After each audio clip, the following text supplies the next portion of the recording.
Mr. Jenkins, I've loved your daughter for 7 years, but this situation brings me nothing but pain.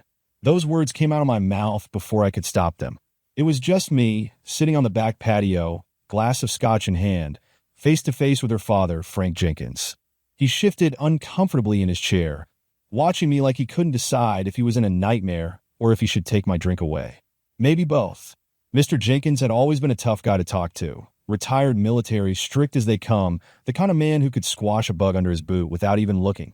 He didn't like that his daughter had married me without a big traditional wedding, and he'd barely said 2 words at our courthouse ceremony. But now, 7 years down the road, we'd build a life. Or so I thought. She's your wife, he said in that gravelly tone of his. Whatever this problem is, you'd better take it up with her, not me. He lifted his glass to his lips and watched me over the rim. For a moment, I could feel his steel-gray eyes boring into me, expecting I'd back down. I would, sir, but I haven't seen her much lately. You probably don't know this, but she's been busy.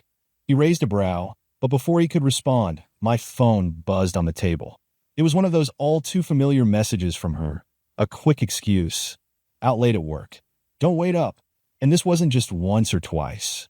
No, this had been happening for months. At first, it was the small things, extra hours here, overtime there. She started taking her phone to the bathroom, locking her messages, getting new outfits, ones I hadn't even seen her wear around me. I tried to push the suspicions down, to brush it all off, but even then, it didn't feel right. I looked back at Mr. Jenkins, setting my phone face down, trying to find the right words. Frank Jenkins wasn't just my father-in-law. He was my boss. I'd worked under him for years, learning every corner of his business and, over time, gaining his respect. In many ways, I felt closer to him than my own father. We'd spent long nights in his office talking about everything. Well, everything except his daughter. He always avoided that topic, like she was off limits, a porcelain figure not to be discussed. Sir, I said, my voice barely above a whisper, I don't know how to say this. I'm not even sure if I should, but I've got to tell someone, and you're the only person who would understand. He shifted in his chair, watching me intently. Spit it out. You didn't drag me out here just for a drink. What is it? I took a deep breath, feeling my face flush with embarrassment. It wasn't easy, admitting this to the man who'd raised my wife, especially not when he'd been nothing but hard on me since day one. I stopped, hesitating as the words hung in my throat. I think she's seeing someone else. He set his glass down with a slow, careful movement, and for the first time in my life, I saw something break through his stony expression, a flicker of surprise, quickly followed by an unmistakable anger. You're telling me, he said, voice sharp and low, that my daughter is fooling around behind your back? I nodded, feeling the shame wash over me. I can't be sure, sir, but I think she's been seeing someone on her nights out. I don't have proof. It's just these last few months, she's been different, distant. She's lying about work hours, hiding her phone, dressing up, and disappearing. She hasn't even told me where she's going anymore. He was silent for a moment, processing what I'd said, his fingers tightening around his glass until his knuckles went white. She's been telling me she's putting in late hours at the office to help you, he said. You two running into money trouble or something? We're fine financially. More than fine, really. That's the part that doesn't make sense. But you know her better than I do. Do you think? He cut me off, his voice suddenly cold and determined. Tomorrow morning, you're coming into my office. Don't say a word to her. Don't bring this up tonight. I'll make a few calls. If my daughter's got another man in her life, I'll be the first to find out. The next morning, I walked into Frank's office, and it felt different. He hadn't looked at me, hadn't even said hello, just motioned for me to take a seat across from his desk. I could tell by the tension in his jaw that he hadn't gotten much sleep. All right, he said, finally breaking the silence. I've got some news. He opened a thick manila folder and slid it across the desk to me. You know, my network runs deep. The second you told me what you suspected, I had my contacts look into her movements, her transactions, everything she's been doing these last few months. I want you to look at this and tell me if there's anything here that surprises you. My stomach tightened. I took a deep breath and opened the folder, my eyes scanning the pages. At first, it was basic stuff, credit card charges, receipts, places I didn't recognize. Restaurant bills for two, booked in her name. Luxury purchases from stores she never visited with me. A hotel charged downtown. Another hotel the next night. I felt like the room was spinning. What is all this? I don't know, but I intend to find out, Frank said, his voice taut with barely contained anger. There's more. He leaned in, flipping to a new set of documents, this time a series of photos. Each one struck me harder than the last. The first was of her walking down a hallway in that same downtown hotel. She was holding a man's hand, someone I didn't recognize. Another photo captured the two of them standing close in a hotel lobby, laughing, her hand resting on his chest. I sat there, staring at the images. My mind refused to make sense of it. This wasn't her, couldn't be her. She was the woman I'd loved for years, the one who made me believe in loyalty and family. But these photos, Frank's voice broke through my thoughts. His name is Bradley Colson, he said, voice cold and clinical. Divorced, works in finance. Apparently, he's been meeting my daughter for months now. The betrayal hit me in waves. I clenched my fists, feeling the sting of anger and humiliation. How could she do this? Frank's face was set in a grim line. That's a question I'd like to ask her myself. But this Bradley guy? He's about to learn what happens when you mess with a Jenkins. He picked up his phone, glancing at me as he dialed. You ready to take this to the next level? Because I won't stop until we get to the bottom of this. Frank's call lasted all of 10 seconds. Whoever was on the other end knew to cut the small talk and get straight to work. When he hung up, he looked at me with a steely determination that I hadn't seen before, and I knew that for him, this was now personal. Listen, he said, leaning forward, you're going to need proof, not just a couple of pictures or receipts. I've been around long enough to know that if we don't have hard evidence, she could spin this any way she wants. So I called someone, an investigator, who owes me a favor. I was silent, processing everything as Frank continued. But here's where it gets tricky. You're going to need to play along. Act like you don't know a thing. Can you do that? My instinct was to storm home, confront her, throw those photos in her face, demand answers. But Frank was right. She could talk her way out of this, say it was innocent, a misunderstanding. No, if I wanted the truth, I'd have to be patient, no matter how hard it would be to play dumb. Yes, I said, feeling the words stick in my throat. I'll wait. Good.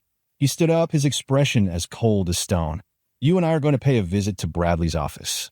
It felt surreal to be driving through the city with Frank beside me, neither of us speaking. He was laser-focused, practically gripping the wheel, as if it would steer him straight to the answers we needed.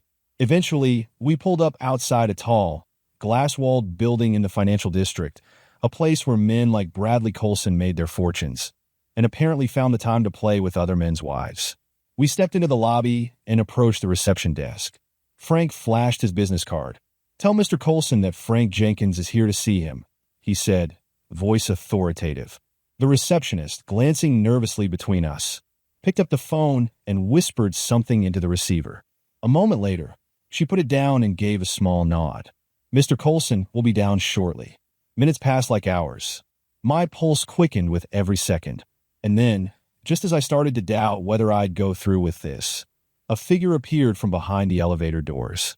Bradley Colson himself, tall, perfectly groomed, with an arrogance that seemed to radiate off him in waves. Frank took a step forward, his posture intimidating, hands clenched at his sides. Colson, he said with a voice that could chill a furnace. I believe you know my daughter. Bradley's smug expression faltered. His eyes darted to me, then back to Frank. Excuse me? I don't know what you're talking about. Frank let out a low, humorless chuckle. Oh, you know exactly what I'm talking about. You think you can sneak around with another man's wife without consequence? I don't think so. Bradley's face went pale. He took a quick step back, glancing around, as if weighing his escape options. Look, I think there's been some misunderstanding. Frank stepped closer, his gaze boring into him. No misunderstanding here. This is the part where you tell us exactly what's been going on, or I start making calls to everyone you work with. I don't think your clients would appreciate hearing that you're involved in this kind of mess. Now would they? Colson's confidence cracked, his mouth opening and closing like he was gasping for air. He seemed cornered but wasn't quite ready to give up the fight. Fine, he muttered finally, trying to compose himself. But not here. He led us into a small conference room off the lobby, shutting the door behind us. He crossed his arms, squaring up to Frank and me, attempting to reclaim some authority. Look, he said, tone defensive, It's not like you think. It's nothing serious. Just a couple of dinners. Maybe a hotel room once or twice. She told me her marriage was over, that you two barely even spoke anymore. I felt a flash of anger, a resentment so deep it almost knocked the wind out of me. She what? Coulson looked at me, seemingly surprised by my reaction. Look, buddy, she told me she wanted something new, some excitement. Said you two were only staying together for appearances. He threw up his hands, as if he was the victim here. How was I supposed to know you'd come marching in here with her father? Frank's face was a mask of controlled fury. You think that's an excuse? You're a grown man, Bradley. You know better than to believe that garbage. Now, I want you to answer one last question. Bradley hesitated, but Frank's cold stare left no room for argument. Are you still seeing her? Bradley's face twisted, his defiance starting to crumble. He looked away, hands gripping the back of a chair, as if he could wring the answer from it. Yes, he muttered finally, his voice barely audible. We've been seeing each other regularly. Mostly late nights, weekends when she can slip away. I felt my stomach drop, a rage boiling up inside me that was almost too much to hold back. Frank was quicker to respond, stepping closer to Bradley, his voice low and icy. You listen to me, Coulson, he said, his voice barely above a whisper. You're going to end this thing with my daughter today. You're going to erase every trace of her from your life. And if I so much as hear that you've spoken to her again, your career, your reputation, everything you've built here will come crashing down. Am I clear? Bradley swallowed, his face tight with fear. Yes, sir. Without another word, Frank turned on his heel and marched out of the conference room. I took one last look at Bradley, whose shoulders slumped as he leaned against the table, defeated. There was nothing left to say, no vindication in those final moments. Only a hollow ache where my faith in her had once been. I followed Frank out, and we headed back to his car in silence.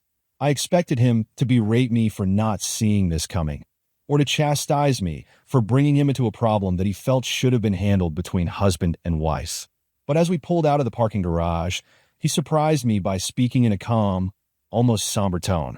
When you're married long enough, you start to see things, he said, eyes fixed on the road ahead. Small cracks, things you never imagined would come between you. And if you don't fix them right away, they spread like a damn virus. I sat there, unsure of how to respond. Frank continued, his voice softer than I'd ever heard it. You and my daughter, you had something special. I saw that from the start, but somewhere along the line, something changed in her. I don't know if it was boredom, curiosity, or something worse, but I intend to find out. The weight of his words sank into me, and for the first time, I felt the sting of shame. Had I missed those cracks he mentioned? Had I been so busy working under his nose, trying to prove myself, that I hadn't seen my own marriage slipping away? We reached his house, and he parked, shutting off the engine, but making no move to get out. Instead, he turned to me, studying my face with a steady gaze. Here's what's going to happen, he said. You're going to go home tonight like nothing's happened. You'll act normal, keep your suspicions buried. And in the meantime, we're going to dig deeper. She won't get away with this. Not with what she's done to you or to this family. I nodded, though the idea of pretending felt unbearable. And then, what happens when we got it all? Frank's gaze hardened. Then, we'll make sure she knows exactly what she's done. And when that day comes, she'll have no place left to hide. I drove home that night in a daze, my mind replaying every conversation I'd had with her over the past few months, trying to find the moment it had all gone wrong. By the time I pulled into the driveway, I felt like I'd been gutted from the inside out. Still, I knew I had to follow Frank's instructions and keep it together. The lights were on in the house, and through the front window, I could see her sitting on the couch, scrolling through her phone. She looked up when I walked in, her face lighting up with a smile, as if nothing were amiss. Hey you, she said, setting her phone down and standing to greet me. Long day? I managed to keep my face neutral, forcing a smile. Yeah, pretty long. She came closer, wrapping her arms around my waist, resting her head on my chest like she used to. For a second, I felt myself soften, a familiar comfort in the warmth of her touch. But then the images of her with Bradley came flooding back, and I pulled away, muttering something about needing to take a shower. Everything all right? She asked, a flicker of something, maybe concern, crossing her face. I forced a smile. Just tired. It's been a day. The shower gave me a moment of solitude to process the lies she was feeding me. All this time, I'd been questioning my own sanity, wondering if I was imagining things, making up suspicions to justify the changes I felt. But now, armed with the truth, her every gesture felt like an insult. When I came out, she was setting up dinner, 2 plates laid out on the table, the smell of roasted chicken filling the room. This had been our routine, dinner together every night, just the 2 of us. But tonight, the normalcy of it felt hollow. "So, anything new at work?" she asked, cutting into her chicken, her tone breezy, casual. I felt my stomach clench. "Nothing much," I replied, forcing my voice to stay steady. "Same old." She nodded, taking a sip of her wine. For a moment, she looked like she was about to say something more, but she just smiled instead. I studied her, wondering if this was the same person I'd married, if the woman in front of me was even capable of the things Frank's investigator had uncovered. How many times had she sat across from me like this, having dinner with me as if everything were normal, only to be with Bradley a few hours later? "Actually," I said, unable to help myself, "I ran into your dad today." Her hand froze mid-bite, her eyes flickering with surprise. "Oh, what was he up to?" "Nothing really," I said, watching her closely. "We just talked about work. And you came up, of course." Her expression didn't change, but I noticed her eyes darting ever so slightly to the side. "Oh, really?" she asked, forcing a light laugh. "And what did you guys say about me?" I shrugged, taking a deliberate sip of water. "Just the usual. You know how he is. Always wants to make sure you're taken care of." Her laugh was a bit too high-pitched. "Well, that sounds like him." The tension in the room was almost unbearable, but she didn't push further. I could tell she was wary, suddenly careful with every word. It was the first time I felt like maybe, just maybe, she knew I was onto her. Later that night, as she drifted off to sleep beside me, I lay there, watching her, wondering if she was dreaming about him, about whatever lies she was going to tell him tomorrow. The next morning, I called Frank and told him about our conversation. He listened intently, his silence almost comforting, like he understood every nuance of what I was feeling. "She's on edge," he said finally. "Good. That means our plan is working." "What's next?" I asked, needing something concrete, something that could keep me focused. Frank paused, a weight in his voice. "Now we set the trap. I've arranged a few things, something that will bring this whole mess to the surface. But you're going to need to stay calm, stay focused. Can you do that?" "Yeah," I said, barely recognizing my own voice. "Good. Because when this is over, she'll have nowhere to hide."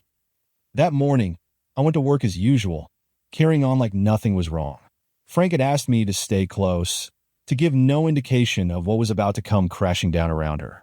He hinted that I'd only need to wait a few days before everything became clear, but I was already itching to confront her, to rip the truth out of her. Around noon, I got a message from Frank, instructing me to be at his office at 6 sharp. He didn't elaborate, but he didn't need to. I knew he'd been moving the pieces into place. Whatever he had planned would bring things to a head, and I was ready for it. The day passed agonizingly slow, every minute stretching as I waited for 6 o'clock. At last, I arrived at Frank's office, where he was waiting for me outside. He motioned for me to follow him to a side room away from his usual office. There, he handed me a small device, a tiny earpiece, practically invisible. "You'll need this tonight," he said, his voice barely above a whisper. "She's going to meet him, and you're going to hear everything." My heart pounded as he explained. His investigator had tracked her to a high-end hotel where she'd arranged to meet Bradley, just like she had before. Only this time, I'd be listening. Frank had already set up the feed, rigging the earpiece to a hidden microphone that his investigator had planted in the hotel room. "Don't worry," he added, his voice hard. "We've made sure they won't see the setup. Bradley's just a cocky guy who thinks he's safe in the company of my daughter. He won't suspect a thing." I took the earpiece, trying to steady myself. Part of me didn't want to hear whatever was about to unfold, but the rest of me needed to know every lie she'd told. This was no longer just about betrayal. It was about seeing her for who she truly was. We drove to Frank's house, where he had a private room set up, the feed from the microphone ready to stream to a small set of speakers. Frank's investigator was on standby, watching from his car in the hotel's parking lot. All I had to do was sit back, listen, and prepare myself for the worst. I put in the earpiece, the silence almost deafening. And then a soft click, followed by muffled voices, the sounds of my wife's laughter mingling with a man's voice. Bradley's voice. I gripped the edge of the table, my jaw tight, forcing myself to keep listening as their voices became clearer. It's been too long, I heard her say, her voice breathy, playful. I've missed this. Missed you. Same here, Bradley replied, his tone smug, as if he had no idea his every word was being heard. Did you tell him you'd be working late again? She laughed softly. Of course. He doesn't suspect a thing. I glanced over at Frank, who sat rigid, staring straight ahead, his face carved from stone. I could see the muscles in his jaw twitching, but he made no sound, no move. He'd prepared himself for this, steeling himself against the reality of his daughter's betrayal. But for me, every word was like a knife, cutting deeper with each lie. This wasn't just a mistake, a moment of weakness. She had planned this, carefully, deliberately, betraying me over and over again with the same ease that she'd once told me she loved me. I clenched my fists, trying to stay calm, to keep listening. You know, Bradley said, his voice dropping to a conspiratorial whisper. I'd been thinking, maybe it's time we make this a little more permanent. I felt my heart skip a beat. What did you mean, permanent? She hesitated, her voice suddenly serious. You mean what, like leaving him? Why not? Bradley's voice was low, coaxing. You've been telling me for months how miserable you are, how you feel trapped. Why not just end it? Then we don't have to keep sneaking around like this. There was a pause, and I could practically hear her thinking, weighing his words. It's complicated, she murmured. There's my father, and the business. It would cause a huge mess. Frank shot me a glance, his eyes sharp. He nodded slowly, as if confirming something he'd suspected all along. She wasn't just considering leaving me. She was worried about the fallout, about losing the life she'd built with me and the connections she had through her father. Bradley, undeterred, continued pressing her. Think about it. We'd have a real life together. No more secrets, no more hiding. I'll think about it, she replied, her voice soft, almost uncertain. But I'm not ready for that yet. Just let's keep it like this for a while longer. The conversation trailed off, their voices blending into low murmurs. I could hear them moving around, the sounds of glasses clinking, a low laugh, footsteps drawing closer. I clenched my jaw, tried to prepare myself for whatever was coming next. But before anything else could happen, Frank reached over and shut off the speakers, pulling me out of the moment. He looked at me, his gaze steady, but I could see the anger simmering beneath the surface. That's enough, he said, his voice cold. You've heard all you need to hear.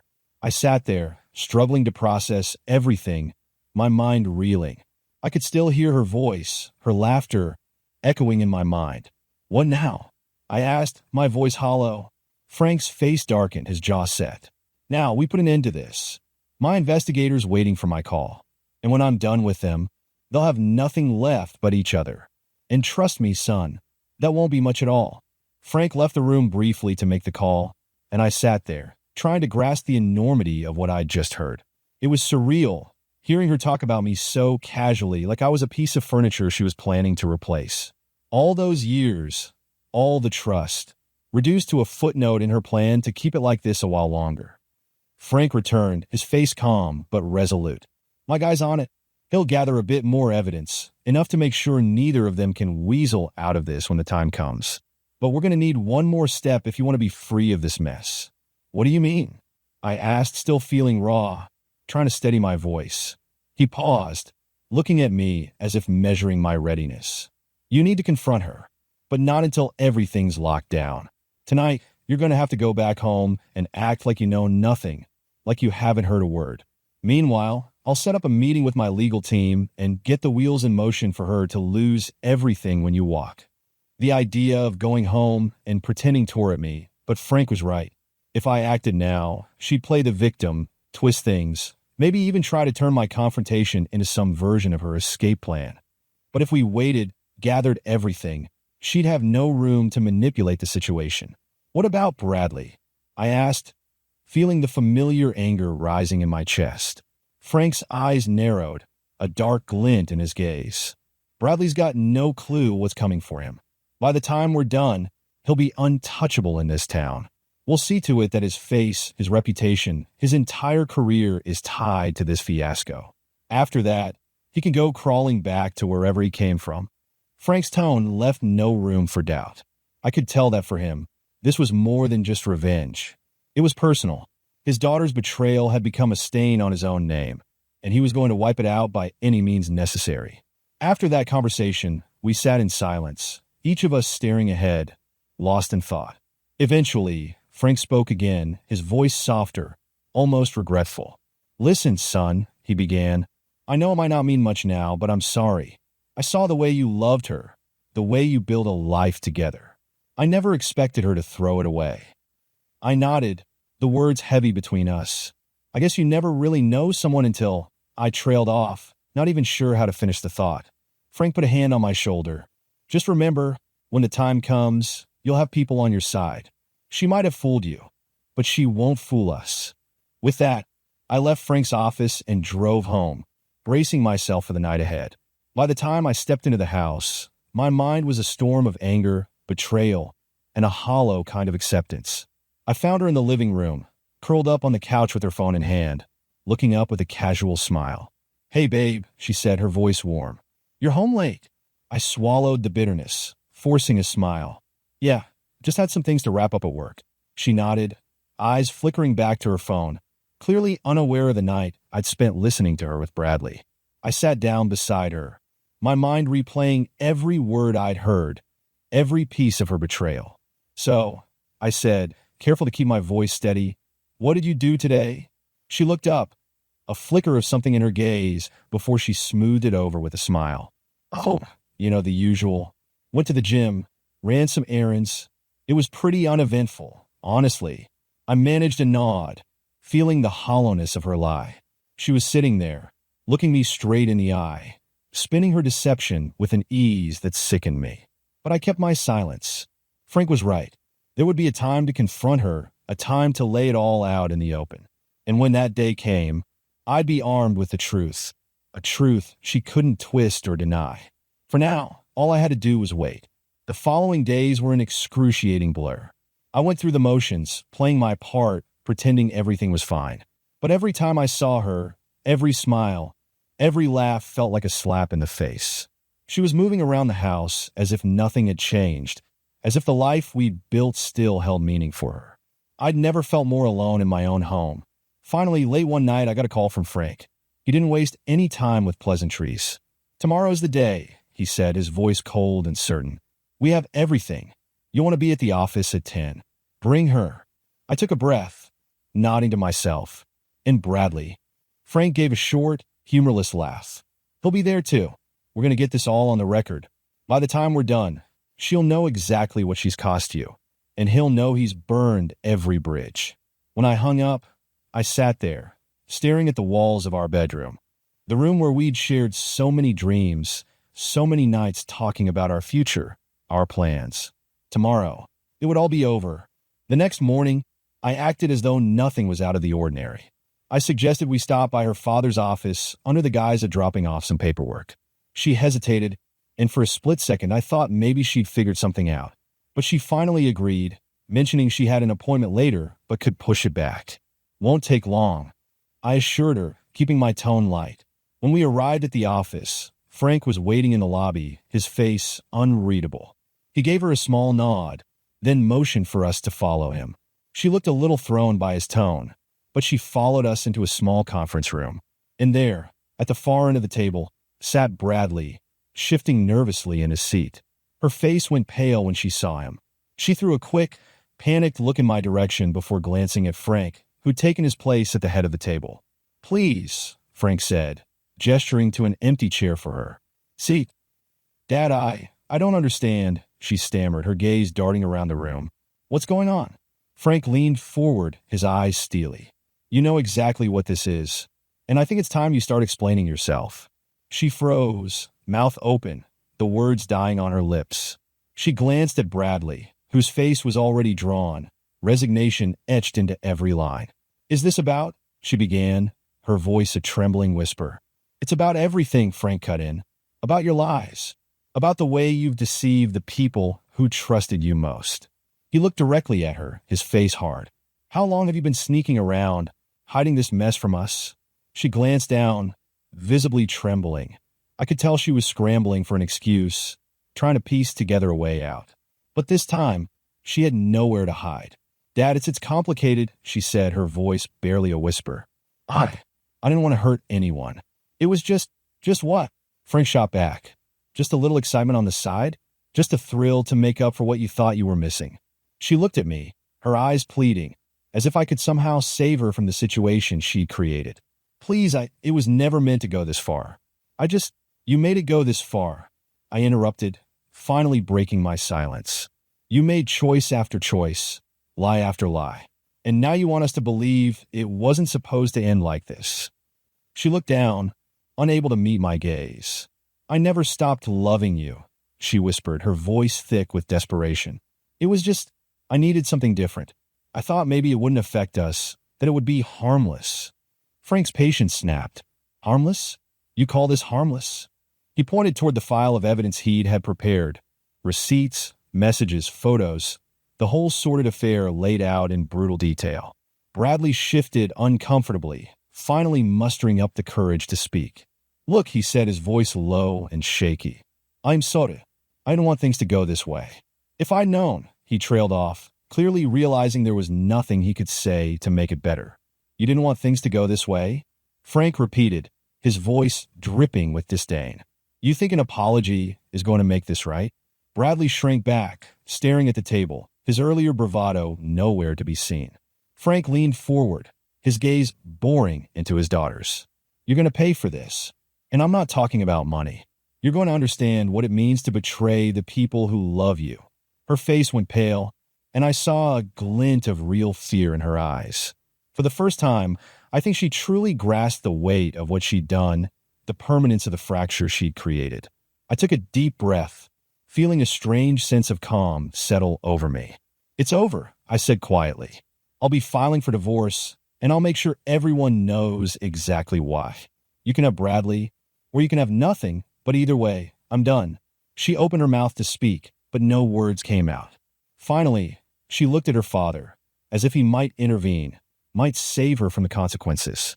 But Frank's gaze was cold, unyielding. This is what you've chosen, and from this moment on, you're on your own. She stared at him, and I saw the reality sink in, that she'd lost the life we'd built, her father's respect, and everything she thought she could take for granted. Bradley muttered something under his breath, but nobody responded. He stood to leave, casting a final, guilty look in my direction. But he knew better than to expect forgiveness. As he walked out, she looked after him, then back at us, as if hoping someone would pull her from the wreckage. But she'd built it herself, and we had no intentions of saving her from it. Goodbye, I said, feeling the last of my anger dissolve into something closer to pity. And without another word, I turned and walked out, leaving her there to face the ruins of her own making. Thanks for watching, and don't forget to like and subscribe. New cheating wife stories tomorrow.